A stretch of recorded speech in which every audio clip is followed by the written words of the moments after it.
तो कैसे आप नमस्कार दोस्तों, स्वागत है आपका आपके YouTube चैनल फाइनेंस फ्रीडम में। फाइनेंशियल स्टेटमेंट का एनालिसिस फंडामेंटल एनालिसिस का बहुत ही इंपॉर्टेंट हिस्सा है। तो जैसा कि दुनिया के सबसे successful investor mister Warren Buffett का कहना है कि unless you are willing to put in the effort to learn accounting, how to read and interpret financial statement, you really should not select stock yourself। मतलब जब तक आप financial statement को पढ़ना और इंटरप्रेट करना नहीं सीखते हो, तब तक आपको खुद से स्टॉक सेलेक्ट नहीं करना चाहिए। कंपनी अपनी फाइनेंशियल रिपोर्ट्स क्वार्टरली यानी हर 3 महीने में डिक्लेयर करती है और फाइनेंशियल ईयर ख़त्म होने के बाद अपना एनुअल रिपोर्ट बनाती है। एक क्वार्टर मतलब 1/4 और एक साल में 12 महीने होते हैं, तो मतलब एक क्वार्टर में 12 का 1/4 3 महीने होते हैं, तो एक साल में टोटल 4 क्वार्टर्स होते हैं। इंडिया में फाइनेंशियल ईयर 1 अप्रैल को स्टार्ट होता है और 31 मार्च को ख़त्म होता है। So first quarter that is Q1 मतलब 1 April to 30 June. Second quarter that is Q2 मतलब 1 जुलाई टू 30 सितंबर। और third quarter that is Q3 मतलब 1 अक्टूबर टू 31 दिसंबर। और लास्ट फोर्थ क्वार्टर मतलब Q4, इसका मतलब 1 जनवरी टू 31 मार्च। तो हम बैलेंस शीट से शुरुआत करेंगे। बैलेंस शीट को हम 2 पार्ट्स में कवर करेंगे। इस पार्ट में हम बैलेंस शीट की लायबिलिटी साइड को समझेंगे और नेक्स्ट पार्ट में हम बैलेंस शीट की एसेट साइड को समझेंगे। बैलेंस शीट कवर होने के बाद हम लोग profit and loss statement, cash flow statement, financial ratio और इन्वेस्टमेंट फिलॉसफीज़ की बात करेंगे। बैलेंस शीट की 2 साइड्स होती हैं, एसेट साइड और लायबिलिटी साइड। कंपनी के पास जो भी होता है वो उसका एसेट होता है और कंपनी के पास जितना भी लोन होता है वो उसकी लायबिलिटी होती है। अगर कंपनी के पास खुद की बिल्डिंग है तो वो उसका एसेट है। अगर कंपनी के पास खुद की गाड़ी है तो वो उसका एसेट है। अगर उसके पास बैंक में पैसे हैं और कहीं इन्वेस्टमेंट कर रखा है तो वो भी उसका एसेट है। वहीं अगर कंपनी ने बिल्डिंग और ऑफिसेज बनाने के लिए बैंक से लोन लिया है तो वो उस कंपनी की लायबिलिटी है। सिंपल भाषा में बात करें तो लायबिलिटी मतलब पैसों का सोर्स यानी जहाँ से पैसे लिए हैं, और एसेट मतलब जहाँ पैसों का यूज़ किया गया है।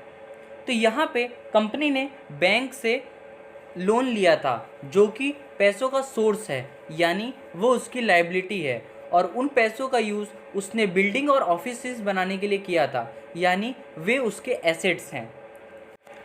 चलो तो अब बैलेंस शीट की सब टर्म्स को समझते हैं। moneycontrol.com पे किसी भी कंपनी की बैलेंस शीट देखने के लिए यहाँ सर्च बॉक्स में कंपनी का नाम डालना होगा। यहाँ हमने ल्यूपिन का नाम डाला है और एंटर करने के बाद लेफ़्ट साइड में फाइनेंशियल पे क्लिक करके कंपनी की बैलेंस शीट और अदर फाइनेंशियल डिटेल्स मिल जाएंगी। तो बैलेंस शीट में लायबिलिटी साइड में सबसे पहली टर्म है share holders fund. Share holders fund मतलब कंपनी ने अपने शेयर बेचकर उनसे उठाया हुआ पैसा प्लस शेयर होल्डर्स को डिविडेंड देने के बाद एक्यूमुलेटेड प्रॉफिट। तो यहाँ सवाल ये आता है कि शेयर होल्डर से उठाया हुआ पैसा और कंपनी ने एक्यूमुलेट किया हुआ प्रॉफिट कंपनी के लिए लायबिलिटी कैसे है। जैसा कि हमें पता है कंपनी 2 तरीके से फंड रेज करती है, पहला डेब्ट फाइनेंसिंग से, दूसरा इक्विटी फाइनेंसिंग से। डेब्ट फाइनेंसिंग जैसे कि बैंक लोन्स और डिबेंचर्स, इनके जरिए उठाया हुआ पैसा कंपनी को इंटरेस्ट के साथ वापस करना होता है।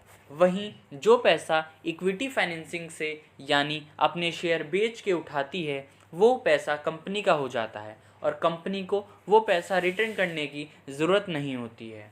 उसके बदले कंपनी में इन्वेस्टर्स को ओनरशिप मिल जाती है यानी कंपनी में वे पार्ट ओनर्स बन जाते हैं।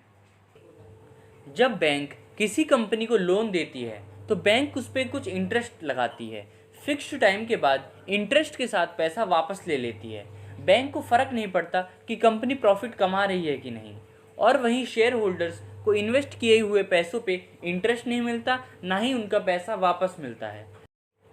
तो फिर कंपनी के ओनर्स कंपनी पे ज़्यादा रिस्क लेके इन्वेस्ट क्यों करते हैं?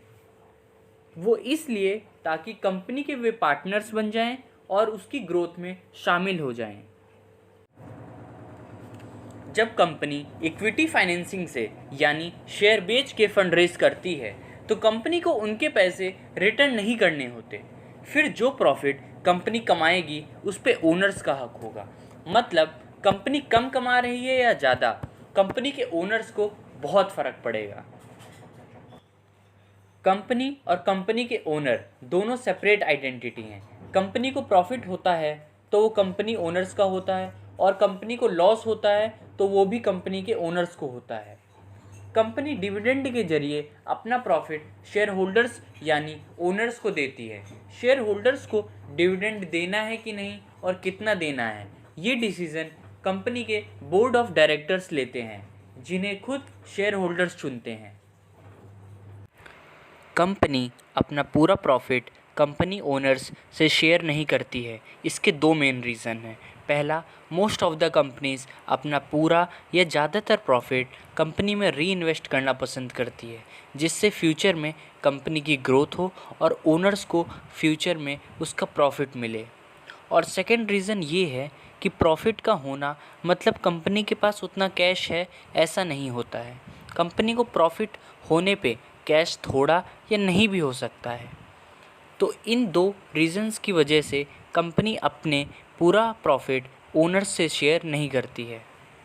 तो यहाँ हमने देखा कि इन्वेस्टर से उठाए हुए पैसे के बदले में कंपनी को अपनी ओनरशिप देनी पड़ी थी। कॉन्सिक्वेंटली कंपनी का प्रॉफिट भी देना पड़ रहा था। इसीलिए शेयर होल्डर से उठाया हुआ पैसा कंपनी के लिए लायबिलिटी है, तो प्रॉफिट भी कंपनी के लिए लायबिलिटी है। Asset is equal to liability, इसे बैलेंस शीट इक्वेशन कहते हैं। अगर कंपनी ने 100 करोड़ का लोन लिया है तो वे 100 करोड़ इसके लिए लायबिलिटी हैं, और उन 100 करोड़ में से अगर उसने 80 करोड़ की फैक्ट्री ली है तो वो फैक्ट्री इसकी एसेट्स है, और 20 करोड़ अगर उसने बैंक में जमा किए हैं तो वो 20 करोड़ भी इसके एसेट्स हुए।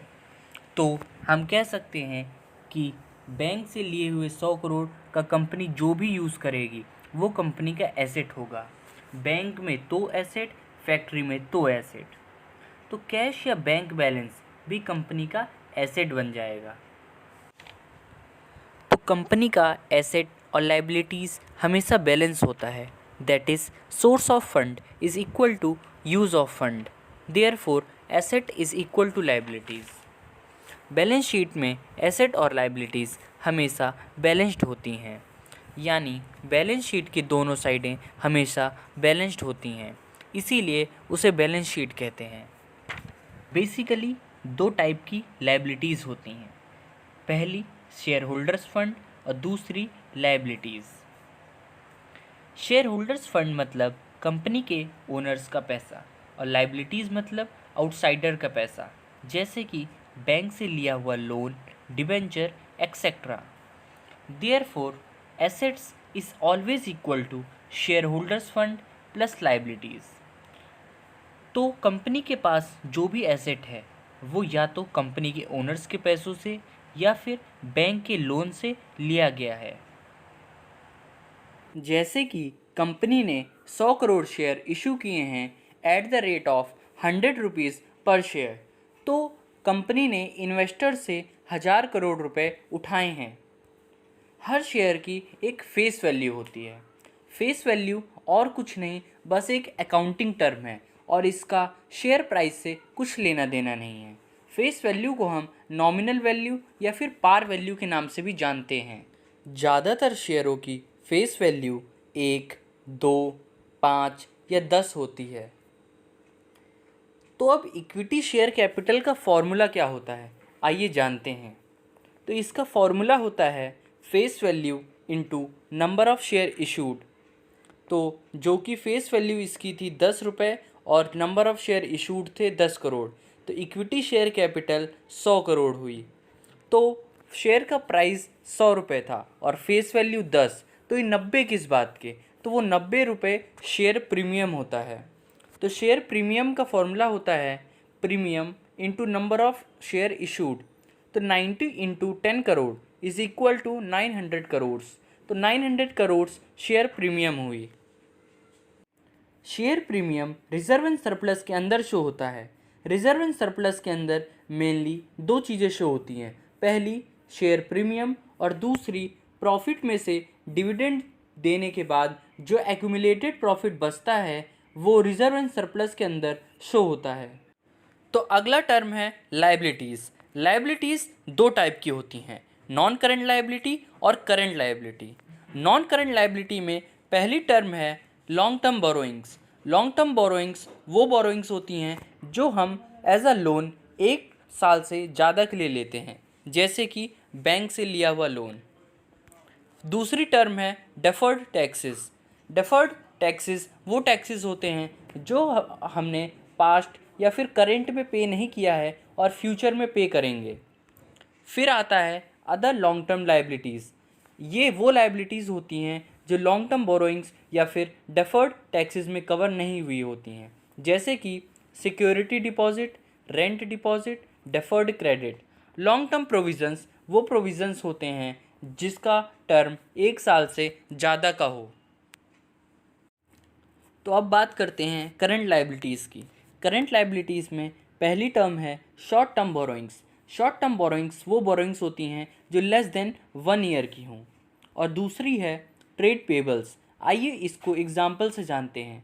समझिए किसी कंपनी ने किसी वेंडर से रॉ मटेरियल उधार लिया है और करंट में कोई भी पेमेंट नहीं करी है और वेंडर ने 30 से 40 दिन की मोहलत दी है, तो उसे हम ट्रेड पेबल्स में काउंट करेंगे।